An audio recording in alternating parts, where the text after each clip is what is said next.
ก็กราบสบายดีท่านผู้ชมและท่านผู้ฟังทุกคนเนาะแล้วก็สวัสดีฝั่งไทยนำเนาะวันนี้เรากำลังจะออกเดินทางไปเส้นเดิมวันนี้จะไปหม่องไหนก็ท่านผู้ชมก็รอติดตามเบิ่งเนาะ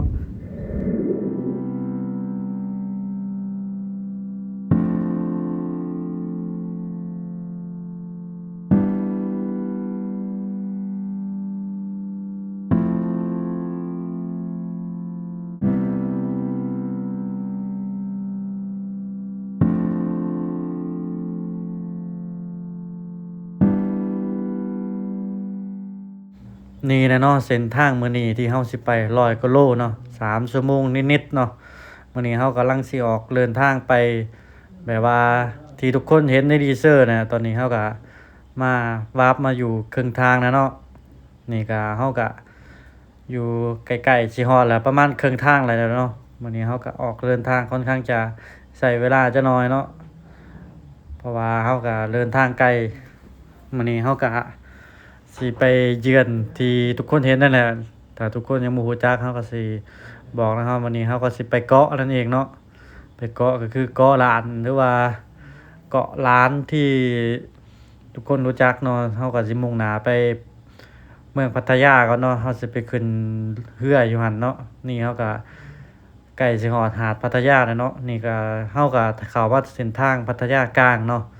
เขาสิเข้าไปตรงแลนด์มาร์กหรือว่าจุดที่ว่ามีป้ายครับเขียนคำว่าพัทยาซิตี้นั่นเองนะเนาะมื้อนี้เรากำลังเดินทางไปต้องบอกว่านี่มื้อนี้วันเสาร์เนาะเราไปเนาะเราก็คนก็ต้องบอกว่าอยู่ชายหาดคนก็บ่ค่อยหลายปานใดเนาะนี่เราก็ใกล้สิฮอดได้แล้วเพราะว่าอยู่นี่เราก็เห็นชายหาดแล้วนี่ก็ชายหาดแล้วเนาะแหลมฉบังเราก็สิไปเดี๋ยวสักพักก็ฮอดเนาะก็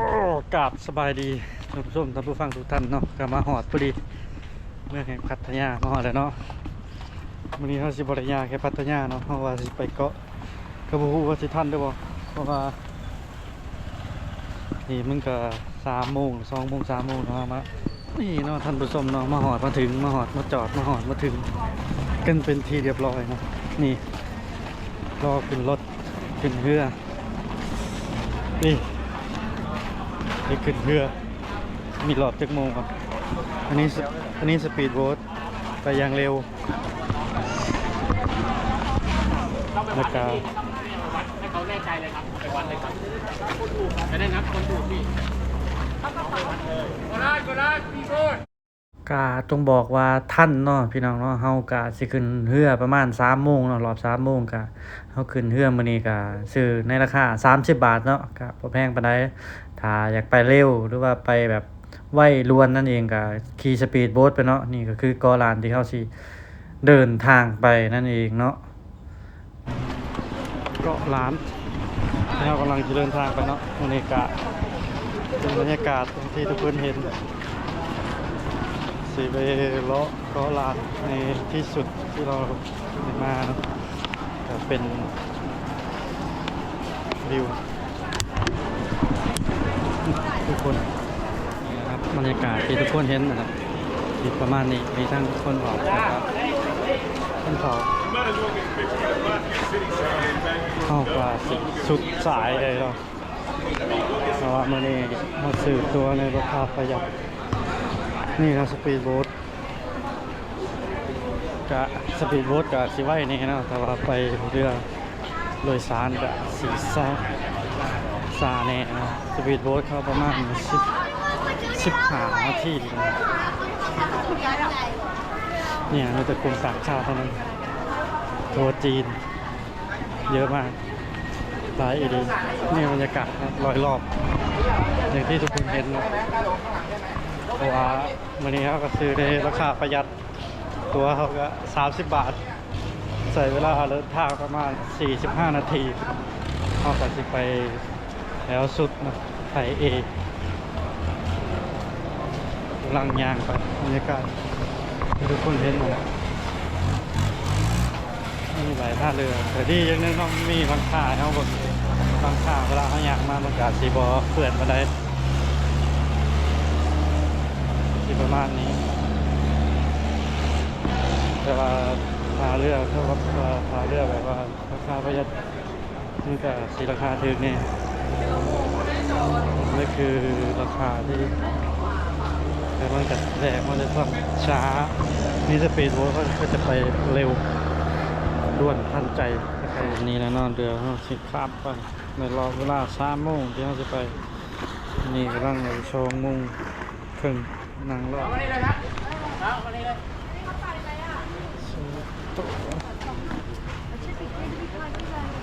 ชาบีตรงตัวได้ไหมเดี๋ยวเท้าหน่อย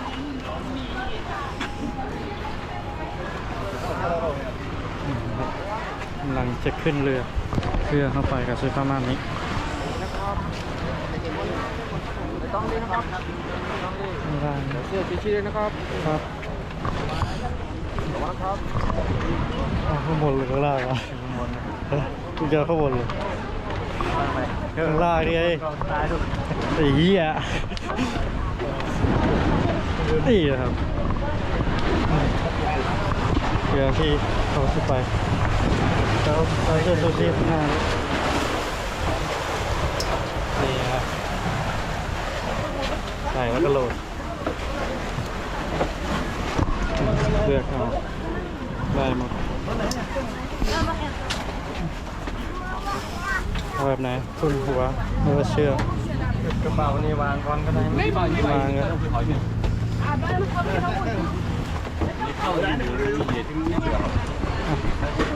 นี่เราตามบรรยากาศเรากำลังขึ้นเรือที่จะออกแต่งตัวเรียบร้อยแต่งตัวเสร็จเรียบร้อยกำลังออกตอน3 โมงนี่นะเนาะความเร็วของเรือที่เขาไปเนาะขึ้นอยู่มุมวิดีโอเขาเนี่ยเนาะประมาณ14หรือถึง20 กิโลต่อชั่วโมงเนาะมันก็ช้าแหน่จักหน่อยเนาะถ้าไปอยากไปไวก็คือสปีดโบ๊ท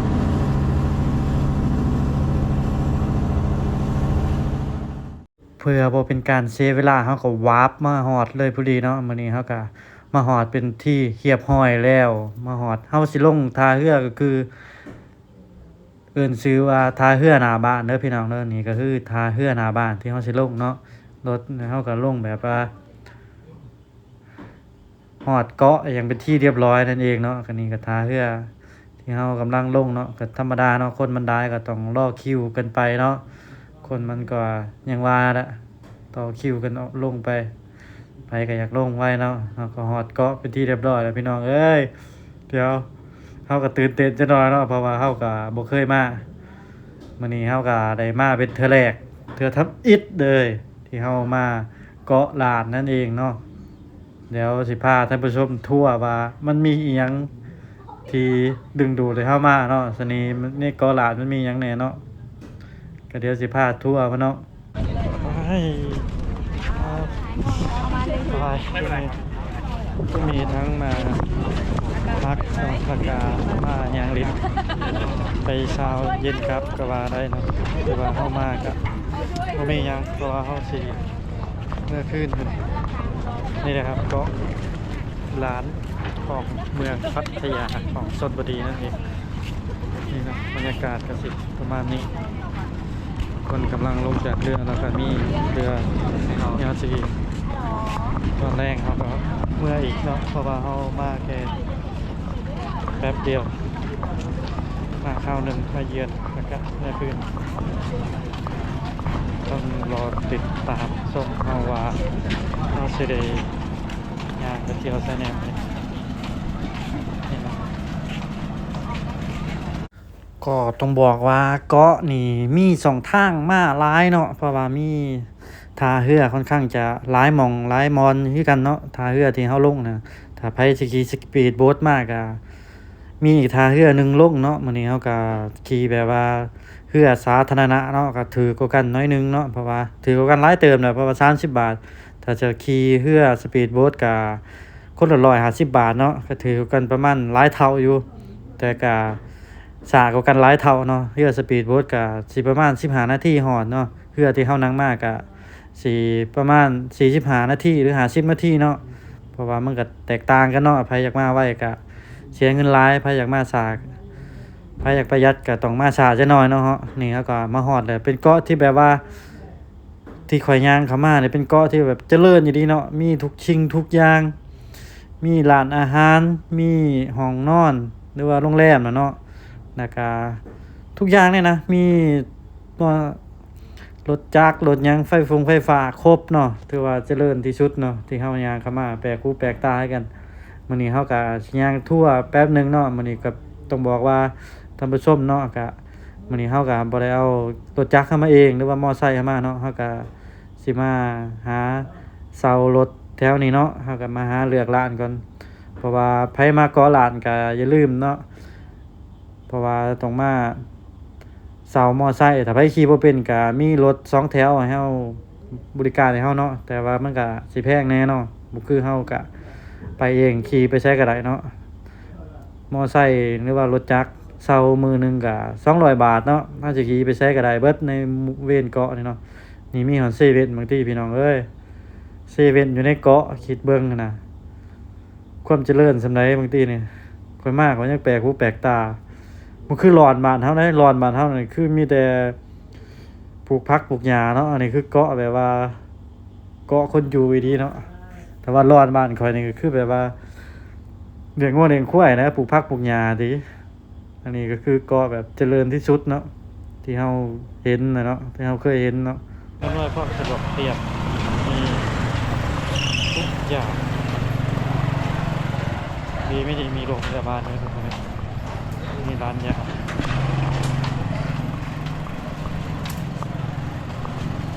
เกาะที่เจริญดีซิกซอก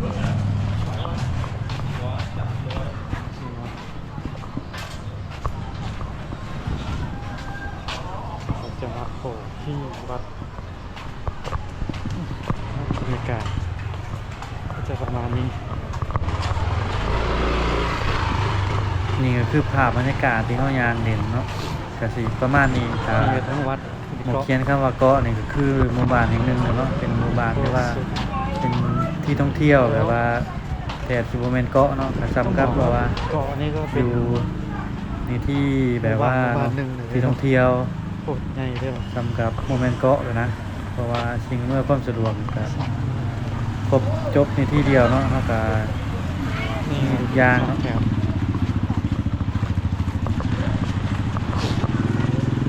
ให้เราให้เดินขี่มีทั้งตลาดไม่วัดน่าสนใจดีมื้อนี้เฮาก็ย่างจอดในจักหน่อยเนาะเพราะว่าเฮามีเวลาสั้นเนาะเพราะว่าเฮามาฮอดก็ร้านก็4 โมงแล้วเพราะว่า6 โมงเฮาก็สิเมื่อเนาะเฮาก็สิมาแบบว่าไปเช้าแลงกลับแต่มันบ่แม่นเช้านะครับไปแลงแลงตอนแรงก็กลับเนาะงงบ่ท่านผู้ชมเนาะสำหรับก็ซ้ำกับว่าบ่าย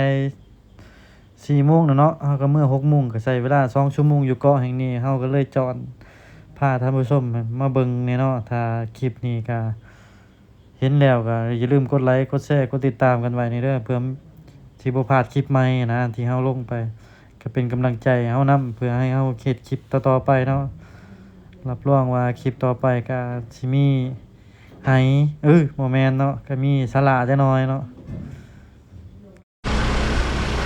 ย่าโชว์สกิลไปกันเลยขี่รอบเกาะเลี้ยวขวาวัดแล้วก็นี่นะครับเรามาเช่ามอเตอร์ไซค์กลับจะเลี้ยวหน่อยเลี้ยวขวา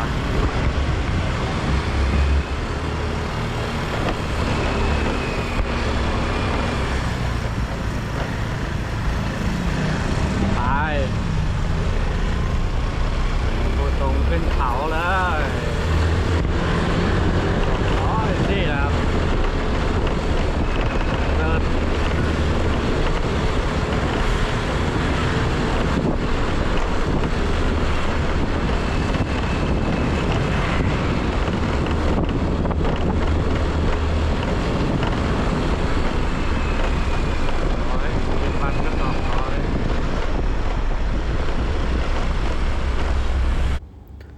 นักท่องเที่ยวที่มาเที่ยวเกาะล้านส่วนมากจะขี่รถจักรกันเนาะเซารถจักรมันสิคุ้มกว่าเนาะเพราะว่าเฮาสิไปชายหาดชายหาดนี่มันก็มีหลายชายหาดน้อยเฮาไปสำหรับไผขี่บ่เป็นก็มีรถสองแถวคือกันเนาะสองแถวไปสำหรับว่ารับไปชายหาดนั้นชายหาดนี้เนาะมื้อนี้เฮาก็สิทั่วเบิ่งชายหาดที่เฮาสิไปก็จักสิมีจักชายหาดแหละเพราะว่าเฮาสิทันอยู่บ่ว่าเฮามาก็อย่างที่ทุกคนเห็นนะเนาะเฮามาก็ฟ้าวจักหน่อยเฮาสิมารีวิวให้ทุกคนได้เห็นว่าถ้าทุกคนมาสิเป็นจังไรแหน่มาเบิ่งนำกันเนาะ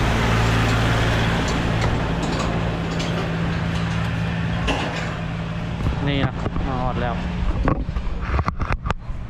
คนนี่ไปตรงได้ว่าเซาว่าใส่ขี่รับเกาะแล้ว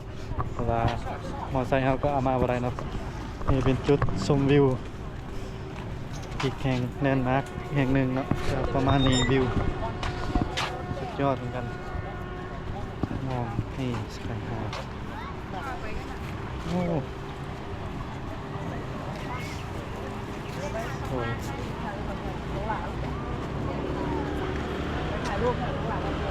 หาดงาม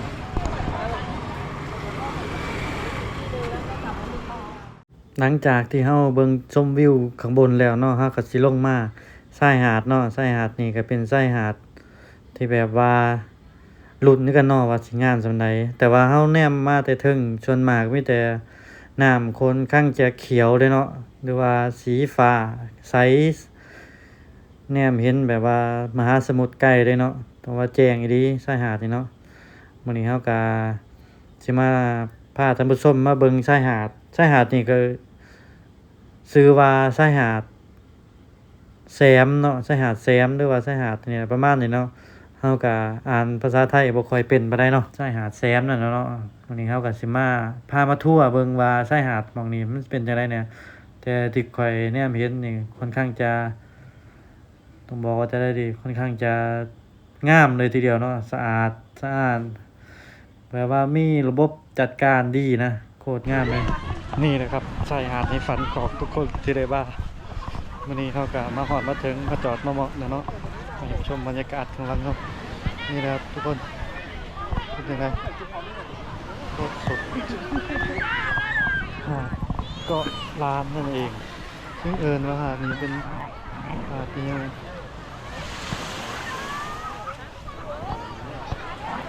นี่ครับพี่น้องทุกคนเป็นไงงานบอหรือว่าเป็นยังไงเนี่ยนี่นะครับนี่จุดไฟกันน้ำโคตรใสเลยนะนี่ว่าช่วงนี้เป็นช่วงปะเดินเลย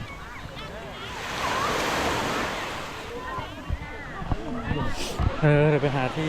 นั่งครับพี่น้องครับฝากบรรยากาศก็สิมานี่ส่วนใครที่มาเที่ยวทะเลเที่ยวพัทยาก็แวะมาเล่นไปเนาะแวะมาย่างทะเลที่บอกว่างามมันไม่คอยแบบว่าพลุกพล่านเหมือนอยู่ในพัทยาเนาะอันนี้ก็แยกมาอยู่ในเกาะอยู่ในแบบว่าโลกของการแบบว่าคล้ายๆส่วนตัวเนาะนี่ก็สิบของท่านนี้คนก็นี่หาดนี่ก็บอกว่ามีหลายหาดแล้วงานชมนะโอ้แต่ถ้าพูดนะครับพูดสุดวัดสุดตาเนาะก็สิประมาณนี้ใต้หาดของเขานี่นะครับบรรยากาศนี่นะจุดผมบอกว่ามีหลายจุดที่เขาเสียมาเป็นนี่นะครับมีโอกาสกะไปมากเลยไม่ยากดินยางหัวเนาะนี่แต่ว่าเวลาสำหรับมื้อนี้ก็ต้องบอกว่าเฮางบเฮาบ่ได้มาหลายขนาดนั้นเนาะงบก็ค่าเรือไปกลับก็คันว่าอยากมาเร็วสปีดโบ๊ทก็คนละ150ถ้าเป็นเรือธรรมดาที่เฮาย่างมาก็คือเรือแบบนั่งโดยสารนี่ก็ประมาณ30 บาทนะไปกลับก็60 บาทต่อคนเนาะอันนี้เฮามา2คนก็60 บาทไปครับก็120เท่านั้นเนาะก็มาเซามอหรือว่ามาเซามอไซค์หรือว่ารถจักร ที่แบบว่าขี่อ่อนนี่เนาะวันนี้เฮามาฮอดก็ประมาณ4โมงเนาะ4โมง5โมงครึ่งเฮาก็เดินกลับแล้วเฮาแบบว่าเที่ยวแบบว่าลวกๆมาให้ทุกคนได้เห็นไปเบิ่งกลางคืนที่ว่าซับเข้ามาเนาะน้ำเขียวสีดีเลยโคตรสุดสวยงามดีนู่นน่ะเป็นจุดนึงถ้ากันสิบยางไปยางกลับแล้วเอาก็สิไปอีกหลายจุดนะคนนี้เพราะว่าจุดนี้ก็เป็นจุดหาดอีกหาดหนึงเนาะเดี๋ยวก็สิไปอีกสิยางเบิ่งท่านผู้ชมท่านผู้ฟังเบิ่งเนาะก็สิประมาณนี้แน่นอนเนาะถ้าไทยเบิ่งแล้วก็อย่าลืมกดไลค์กดแชร์กดติดตามให้กันแน่เนาะแล้วก็มาบอกเขาสัญญาว่าสิเก็บคอนเทนต์ที่มันดีขึ้นไปเรื่อยๆเนาะแล้วก็สาระที่มันแบบว่าจอดโจงกับที่นี่หลายคนไปเรื่อยๆวันนี้เขาก็มายางให้ทุกคนได้เห็นเนาะก็เก็บภาพบรรยากาศตั้งแต่พวกคือเขามายางเองเนาะยางเองก็จะได้อีกคิวหนึงเขามาเบิ่งคลิปวิดีโอก็จะได้อีกคิวหนึงเนาะหาดทรายก็สะอาดเลยเนาะสะอาดดีๆนี่คือสะพานที่ทุกคนมาเฮ็ดกิจกรรมเนาะเห็นเขาข้างนอกเขามาตกหมึกเป็นสะพานที่สวยงามกะนี่แหละเนาะสภาพหรือว่าชายหาดที่เฮายางให้ทุกคนเบิ่งหนึงเนาะก็สิประมาณนี้นะชายหาดค่อนข้างจะสวยงามเลยเนาะเป็นระเบียบเนาะนี่ก็คือสะพานสำหรับผู้ใดที่ว่ามีกิจกรรมมาตกเบ็ดตกหมึกก็ถือเบ็ดมาตกหมึกได้เนาะนี่ก็คือบรรยากาศชายหาดที่เฮายางเบิ่งหนึงเนาะเฮาให้เห็นในมุมสูงก็สิประมาณนี้เนาะชายหาดน้ำค่อนข้างจะใสเลยเนาะนี่เนาะพี่น้องก็สิประมาณนี้วิวที่ว่าทุกคนได้เห็นเกาะนี่ก็เป็นเกาะที่แบบน่ามาเที่ยวเนาะแบบมีถ้าใครมีเวลาก็มานอนมาอะไรกันยังไงเนาะเพราะว่าโฮมสเตย์หรือว่าโรงแรมอึดเนาะนี่ก็เป็นบรรยากาศเรากำลังจะย่างไปดูคลื่นโคตรนี่นะกำลังจะย่างไปแล้วก็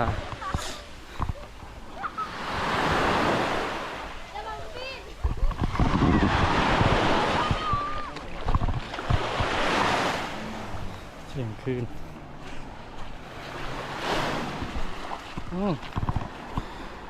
ไปเบ็ดอันนี้ไว้ก็โคตรเก๋เลยเนาะเที่ยวลูกตุ่มนี่เพื่อเอาเมื่อไล่มองอยู่บ้านเนาะพี่น้องเนาะเมื่อไล่มองอยู่บ้านก็จะคักอยู่นี่เมื่อไล่มองพี่น้องเลยตุ่มหมกใหญ่เลย นี่ก็เป็นจุดแบบว่าเข้ามาเช็คอินได้เนาะเอากระสียางมาดินเห็นเข้ามาถ่ายรูปไปข้างหน้าเขานี่แหละร่มกับพอนี่นะนี่นะพี่น้องยางไปทัวร์เลยแบบนี่ก็คือสะพานที่ว่าให้ทุกคนมาเบิงป่าเขียวเนาะคือสะพานรูป่าเนาะสะพานเบิงป่านั่นเองความสมบูรณ์หรือว่าความเขียวกระจีของป่าเฮาสิสามารถย่างไปใกล้ได้ดีเนาะไปรอบๆด้วยเนาะมื้อนี้เฮาก็สิมาให้เบิ่งบรรยากาศเนาะแต่ว่าน้ำมันค่อนข้างจะใสเด้เนาะพี่น้องเนาะถ้าใครอยากมาแบบว่าส่วนตัวเนาะก็มีหาดให้เฮากางเสือกางสาดนอนเด่นได้เนาะเพราะว่ามันก็มีโฮมต้นไม้เป็นบางจุดเนาะมานอนเด่นได้เนาะถ้าใครอยากมาส่วนตัวเนาะมาเป็นแบบว่าซูจีกันแบบว่า2คนนะก็เป็นชายหาดที่แบบว่าแนะนำเลยเนาะคนบ่ค่อยพลุ่งพล่างหลายนะเป็นชายหาดที่ว่าสงบจะหน่อยอย่างที่ทุกคนเห็นนะคนก็บ่ค่อยหลายพลุกพล่านก็บ่ค่อยมีเนาะนี่ก็คือแบบว่าส้มอีกชายหาดนั่นแหละเนาะเฮาก็สิให้เบิ่งประมาณนี้แหละเนาะเพราะว่าเฮาก็มาค่อนข้างจะ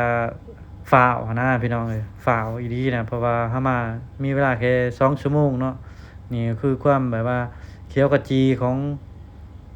เกาะนั่นเองเนาะหรือว่าช่วงนี้เป็นช่วงแบบว่าหน้าฝนแน่ต้นไม้ค่อนข้างจะเขียวขจีเนาะงามเลยที่งามเลยเนาะนี่นะก็คือสะพานที่ทุกคนมาถ่ายรูปได้เป็นจุดที่แบบว่าถ่ายรูปเก็บภาพบรรยากาศเนาะแล้วก็ทุกคนเบิ่งน้ำที่ว่าแนมเห็นหนขี้หินข้างล่างพุ่นเนาะหรือว่าน้ำแนมเห็นหนปะการังเนาะสำหรับทุกคนที่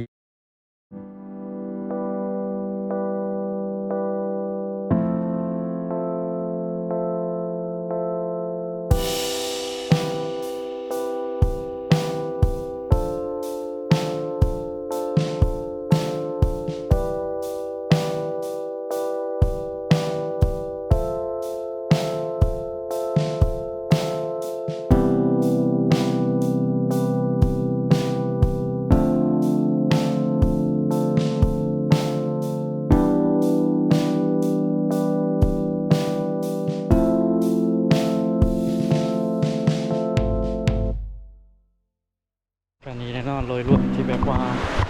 มายางดินอยู่ดีบ่ได้มาเล่นน้ำเนาะมายางเบิ่งวิวดีๆอยู่แล้วแบบบ่ได้คืนโคตรเลยกำลังถ่ายรูปกันนี่ ไม่เป็นไรหรอก สวยดีเนี่ยนี่นะครับจุดชมวิวในการที่ว่ามาทะเลแต่บ่ได้ลงน้ำทะเลเนาะเป็นจุดที่แบบว่ามาทะเลแต่ละเทื่อก็บ่เคยลงในออกจังซี่อีกร้อยจังสิได้ลงไปล้างขาล้างแขนซื่อๆเนาะแบบว่าบ่ได้อาบบ่ได้ยักจักเทื่อประมาณวิวก็อย่างที่ทุกคนเห็นเนาะมันก็มีหลายจุดหลายหมองให้ทุกคนเลยมาเบิ่งวิวเกาะล้านแห่งนี้เนาะก็มีหลายหาดที่แบบว่าสวยงามสงบนี่เขาก็มาปูบอนปูหยังนอนได้เนาะมันก็เป็นแบบว่าหาดที่แบบว่าส่วนตัวเนาะคนก็บ่ค่อยพลุกพล่านเหมือนพัทยาหรือว่าที่มันบ่ได้ขี่เรือมาเนาะบางแสนพัทยาเนาะอันนี้มันเกิดของขี่เรือมารอบหนึงอุ้ยก็คือว่าแหละตอนที่เคยบอกไปก็ใส่งบไม่ว่าคนหนึงก็บ่เกิน100 200ก็มาได้เนาะแต่เนื่องจากว่าเขามาแต่กรุงเทพก็เป็นรถเขาเองเนาะเป็นมอเตอร์ไซค์เขาเองเขาขี่มานี่เขาก็มาเสามอเตอร์ไซค์อีก200ขี่มือหนึงแต่ว่าเขาก็ขี่ได้แค่ไม่กี่ชั่วโมงว่าเขาก็กลับแล้วเอาบรรยากาศนี่โอ้คนก็กำลังหลั่งไหลแบบว่ายามเนาะอากาศกำลังดีขึ้นดังไหลเข้ามาเนาะโอ้ที่ตกกุ้งเขาอยู่ข้างหน้าด้วยเนาะเป็นชุมชนคนที่เข้ามามีเวลาว่างก็มายังให้ยังดินไหนเลยนะเป็นหมวกหนึ่งที่แนะนำเนาะว่ามีโอกาสก็ได้มาถ่ายวิดีโอให้ทุกคนได้เบิ่งเนาะก็เช่นเดิมเลยฮะวันนี้เราจะไปอีกหาดหนึ่งเนาะหาดหนึ่งแล้วก็ที่ไปจุดชมวิวก็มีหลายหมองอยู่แต่ว่าเวลาเขาจำกัดอีดีเราก็เลยได้ไปซ้ำนี่มีโอกาสนะก็สิพาทุกคนมาใหม่นะนี่เฮากำลังสิขี่รถไปอีกหาดหนึงเนาะเป็นหาดที่แบบว่าใกล้ๆกันนั่นแหละขี่กันข้ามผู้มากอะฮอดอะเนาะพี่น้องเนาะก็อย่างที่ทุกคนเห็นนะเฮากำลังสิขี่ไปอีกจุดหนึงเนาะเฮาก็ต้องเร่งวิดีโอหน่อยหนึงเนาะเพราะว่าเฮาก็หาดสวดนั่นเองนะหาดที่มองอยู่มุมหนึงนี่จุดฮิตคือต้นไม้อะไรเนาะหาดสวดนี่ก็มีแบบว่าทางเดินเป็นเฮายามเนาะนี่สิประมาณนี้หาดทรายกับสีคล้ายๆกันนั่นแหละเนาะเพราะว่ามันแตกต่างกันแตกต่างกันสถานที่แล้วก็ผู้คนนิยมสมัยเนาะนี่ก็เป็นหาดที่แบบว่าทุกคนมายางเด่นยางหัวเนาะก็สิประมาณนั่นแหละมีที่พักมีอะไรให้เนาะที่มาหาดก็สิประมาณนี้เนาะ คนก็สิเห็นนะเนาะประมาณนี้แหละ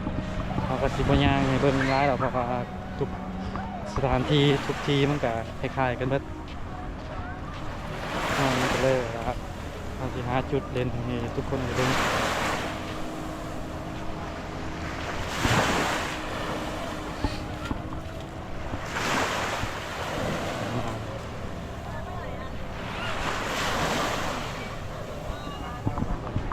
เพิ่มมา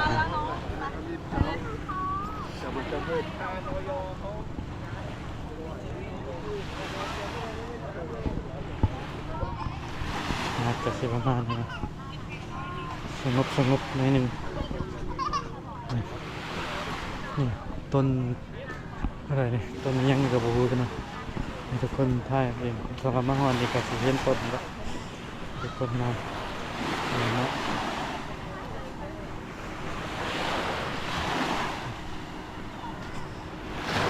ก็เรียกว่าก็สิคล้ายๆกันประมาณนี้นะหาดก็สิประมาณนี้เป็นเขตไปเขตพันธุ์นะนี่นักท่องเที่ยวก็อย่างที่ทุกคนเห็นเนาะเป็นเกาะที่แบบว่าเป็นช่วงเทศกาลในคนเนี่ยเสียดายอันนี้มันเป็นช่วงแบบว่าวันหยุดเสาร์อาทิตย์ซื้อเนาะมันจะสิประมาณนี้ถ้าว่าเทศกาลวันหยุดหรือว่าสงกรานต์ปีใหม่หรือว่า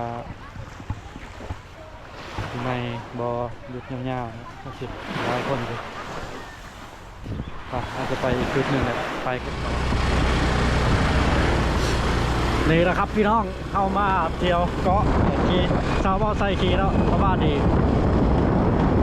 มีเวลาจำกัดเนาะเลยเขาขี่มาทุกคนมาเที่ยวเบิ่งภาพบรรยากาศเกาะตาดนั่นเองเนาะเกาะที่แบบว่าใกล้กับพัทยาเนี่ยนะเขาก็สิขึ้นมาจุดชมวิวถ้าจุดชมวิวมันอยู่ตรงไหน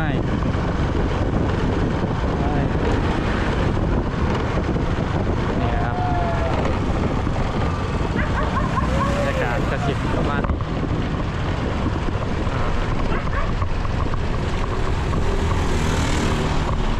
จุดชมวิวลงมาจุดชมวิวไปไหนวะไปจุดชมวิวก่อนเอาคนขี่มาแบบว่าโมๆจะหน่อยต้องไปเช่ารถเนาะรถกันประมาณนี้มาเฮียจับดิโอ้ตายตายด้วยโอ้โหกินกูร้อนทางก็อย่างที่ทุกคนเห็นนะเนาะทางก็สิประมาณนี้รถ2 คันสวนกันได้อยู่เนาะก็สิทางเนื่องจากมันเป็นทางเขาเนาะเป็นทั้งขึ้นทั้งลงทั้งขึ้นทั้งลงอยู่เนาะทั้งทางสั้นแล้วก็ทางเรียบแล้วก็ทางคอยแล้วก็ทางแบบว่าเป็นงูนะแบบว่าทางเลี้ยวซ้ายโค้งซ้ายโค้งขวาเนาะเลี้ยวซ้ายเลี้ยวขวาเฮาเนี่ยเนาะมันก็สิอันตรายจักหน่อยแต่ว่าเฮาผิดพลาดมามันก็สิเข้าป่านะเฮาก็ต้องขับรถดีๆอีกอย่างหนึ่งรถเฮาก็เป็นรถเซาเนาะไปเฮ็ดลมเฮ็ดหยังของเขามันก็สิเสียเงินหลายเนาะเฮาก็ต้องระมัดระวังในการขี่รถจักหน่อยเนาะต้องขี่แบบว่าค่อนข้างจะแข็งเลยแหละแต่ว่าเป็นผู้หญิงมาขี่ออนแอดก็มันสิยากจักหน่อยเนาะเพราะว่าเส้นทางที่เฮาขึ้นไปมันก็เส้นทางน้อยๆเนาะนี่เฮากำลังสิขึ้นไปแบบว่าจุดชมวิวเนาะที่ว่า360องศาเนาะจุดชมวิวที่แบบว่าเอิ้นหยังวะอ้อมรอบเลยเนาะแบบว่าแนมหาดชายหาดที่ว่าได้รอบเกาะเลยเนาะมาย่างเล่นย่างหัวหรือว่ามาย่างเบิ่งวิวเนาะไปกันเด้อในอีกจุดแล้วท่านผู้ชมค่อนข้างจะเงียบนี่ผู้ต้อนรับเรานี่นะครับเดินแบบว่าให้ทุกคนได้ดูนี่คือจุดชมวิวเนาะพี่น้องมองเห็นพัทยาเห็นปะปุ๊บคนอาจจะบ่เห็นพัทยาที่แบบว่าแนมได้300องศา360เลยเนาะกาสิบประมาณนี้ที่เราเลยพามายางมาติดมาหัวแล้วนี่โอ้โหชมวิวจุดชมวิวก็ชมวิวจริงๆเนาะก็ถ คือว่าสำเร็จผมไปแล้วมื้อนี้เฮาก็มาท่านผู้ชมได้เห็นบรรยากาศแล้วบรรยากาศโดยรอบนี่หาดเมื่อกี้เราก็ไปเราลาวเนาะหนึ่งเราก็ไปมาแล้วนี่อันนั้นคือฝั่งนู้นคือพัทยาเนาะนี่จุดชมวิว360องศาถ้ายางว่าหอดนี่เลยปุ๊บมันก็จะยางแบบว่าวนเลยเนาะให้เฮาแบบเบิ่งสถานที่ในรอบเลยบรรยากาศมีหาดแล้วบางนึงเขาอยู่ฝั่งนั้นเนาะฝั่งนี้นี่ฝั่งนี้เขาบินโดนให้เบิ่งเลยเนาะอาสิประมาณนี้อยู่นี่ก็บรรยากาศน้อยคนเนาะบ่ค่อยมีผู้คนมายางบ่ได้360องศาย่างจากมุมได้ก็ได้นะเพราะว่ามุมมันเล็กยาวไป